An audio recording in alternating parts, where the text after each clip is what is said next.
اعوذ باللہ من الشیطان الرجیم، بسم اللہ الرحمن الرحیم۔ ہم نے نشست نمبر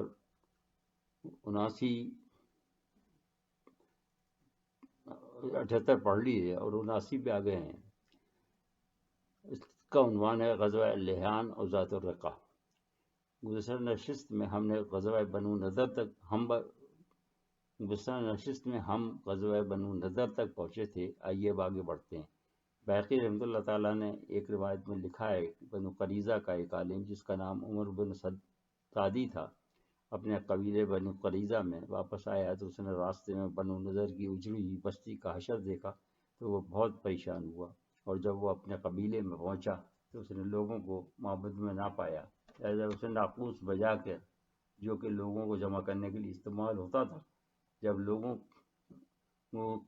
اس کے گرد جمع ہو گئے تو ان میں سے زبیر بن باتا نے پوچھا، اے عمر تم اتنے دن کہاں رہے؟ تو اس نے جواب دیا کہ میں اس کا جواب بعد میں دوں گا، پہلے یہ بتاؤ کہ تم لوگوں نے 2 بار بنو نضر کا حشر دیکھا، ایک مرتبہ جب کہ وہ محمد صلی اللہ علیہ وسلم کی مخالفت کی بنا پر وہاں سے نکالے گئے، اور دوسری مرتبہ ابھی میں دیکھ کر آیا ہوں کہ ان کی بستی میں کوئی بھی متنفس باقی نہیں ہے جو کہ کسی کھڑکی میں سے جھانکتا ہوا نظر آئے، کیونکہ وہ مدینے میں بھی خوشحال لوگوں میں سے تھے، لیکن وہاں سے اپنی شرارتوں اور خامخواہ کی مخالفت کی بنا پر نکالے گئے، اور اس کے بعد بھی اپنے مال کے زور پر اس سے بھی زیادہ شاندار اور آرام دہ گھر بنا لیے، مگر دیکھا کیا ہوا؟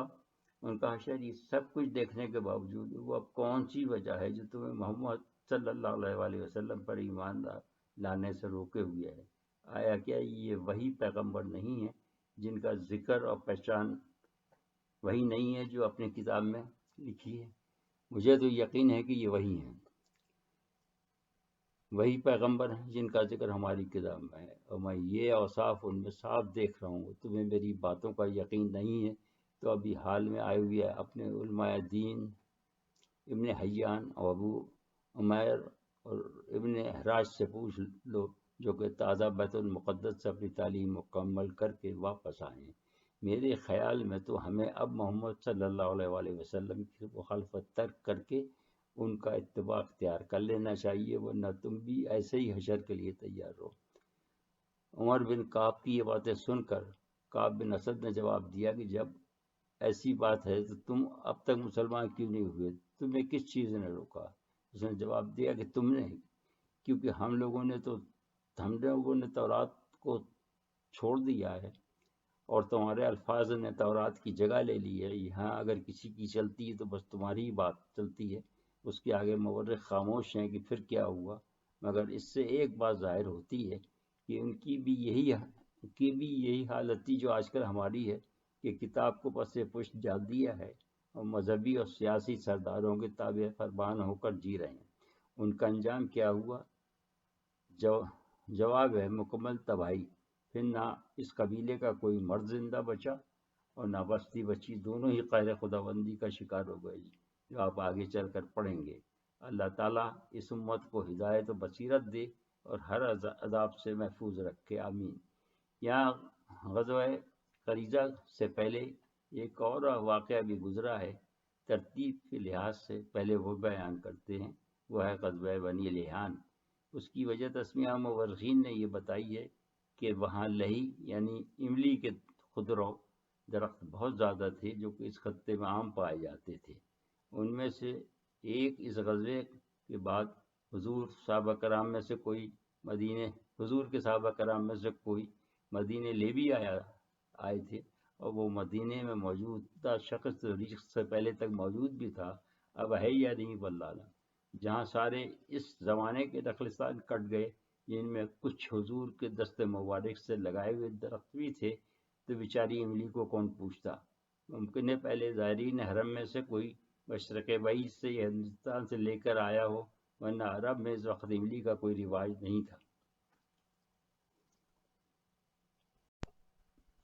مگر بہقی رحمۃ اللہ نے اس واقعے کو سن 6 ہجری میں تحریر کیا ہے اور اس پر بحث بھی مدلل کی ہے۔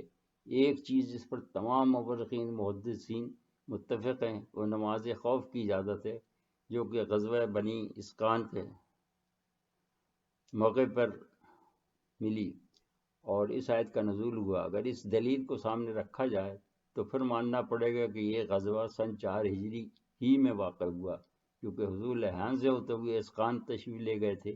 مزید یہ کہ تمام مورخین اس پر متفق ہے کہ نماز خوف یا صلاۃ الحرب غزوہ خندق اور غزوہ خیبر میں بھی ادا کی گئی، جو کہ بعد میں واقع ہوا۔ لہذا قرینہ قیاس یہی ہے کہ یہ غزوہ 4 ہجری میں ہی پیش آیا، کیونکہ غزوہ خیبر اور غزوہ خندق کا اس سے بہت بعد واقع ہونا ثابت ہے۔ آئیے واقعے کی طرف بڑھتے ہیں۔ مورخین لکھتے ہیں کہ خبیب رضی اللہ تعالیٰ عنہ کے وغیرہ کی شہادت کا جو واقعہ پیش آیا اور اس قبیلے نے ان کے ساتھیوں کو شہید کیا اور مدینے لے جا کے قریش کے حق فروخت کیا، اس سے ان کے مدینے سے بغاوت قطعی واضح تھی۔ ان پر حملہ کرنے میں یہ قباحت بھی تھی کہ ممکن ہے ان کی مدد کو قریش آ جائیں۔ لہذا حضور صلی اللہ علیہ وآلہ وسلم نے یہ حکمت عملی اختیار کی کہ انہوں نے براہ راست بنو لیہان کی طرف جانے سے پہلے شام کا رخ کیا، پھر پشت کی طرف سے وہ بنو لیہان کے علاقے میں داخل ہو گئے اور دوسری طرف قریش کی خبر لینے ایک دستہ 2 افراد پر مرسل بھیجا، جس نے آ کر خبر دی کہ خالد بن ولید کی قیادت میں ایک مسلح قریش کا دستہ القمیم سے آگے پڑاؤ ڈالے ہوئے ہے۔ ادھر آپ کو اچانک سامنے پا کر بنو لیہان پہاڑیوں پر چڑھ گئے اور یہاں کسی مقابلے کی نوبت نہیں آئی۔ لہذا حضور نے قصد فرمایا کہ نماز اسقان جا کر ادا فرمائیں۔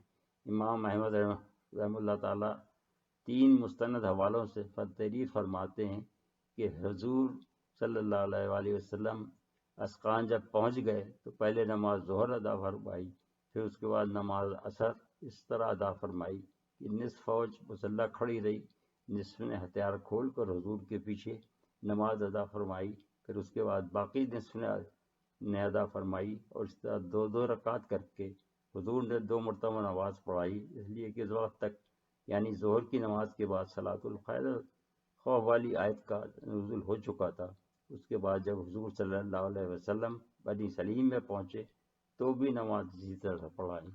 صحیحین کی روایت سے بھی یہ ثابت ہے کہ غزوہ خندق اور خیبر کے موقع پر بھی تمام نمازیں اسی طرح ادا کی گئیں، جس کو دیکھ کر کفان نے کہا کہ یہ لوگ اپنی نمازوں کو اپنی جان سے بھی زیادہ عزیز رکھتے ہیں۔ خالد بن ولید کا بھی ایک قول تاریخ میں ملتا ہے، انہوں نے فرمایا کہ میں نے اس طرح مسلمانوں کو یہ نماز ادا کرتے پہلی مرتبہ بنی اسقان میں ہی دیکھا تھا، لیکن بعض اہل علم کہتے ہیں کہ یہ بات کو یعنی غزوہ خندق کے موقع پر نازل ہوئی، ان کے بھی اپنے دلائل ہیں، واللہ عالم۔ اس کے بعد 4 ہجری کا اہم واقعہ غزوات الرقاع کی وجہ تسمیہ میں بھی شدید اختلاف ہے، اور وقوع پذیر ہونے پر بھی کچھ مورخین نے تحریر کیا ہے کہ یہ یہاں ایک درخت کا نام تھا جس کے زیر سایہ حضور قیام فرما ہوئے تھے۔ کچھ نے کہا کہ یہ اس پہاڑ کا نام ہے جس کے قریب اسلامی لشکر قیام پذیر تھا۔ کسی نے لکھا کہ وہاں پہنچتے پہنچتے مجاہدین کے پاؤں زخمی ہو گئے تھے۔ ایک نے یہ بھی لکھا ہے کہ اس وقت پرچم کے لیے کوئی کپڑا نہ تھا، لہذا اس میں پیبند لگے ہوئے تھے، اس لیے ذات الرقاع کہلایا۔ بہرحال وجہ کچھ بھی ہو، لیکن اس غزوے کی وجہ یہ تھی کہ یہ خبریں آ رہی تھیں کہ وہ لوگ شرارت پہ آمادہ ہیں، جن میں بنو غطفان اور بنی سالوہ سر فہرست تھے۔ لہذا حضور نے ابو ذر غفاری یا حضرت عثمان کو مدینے پہ حاکم مقرر کیا اور نجد کی طرف روانہ ہوئے، لیکن وہاں جنگ نہیں ہوئی۔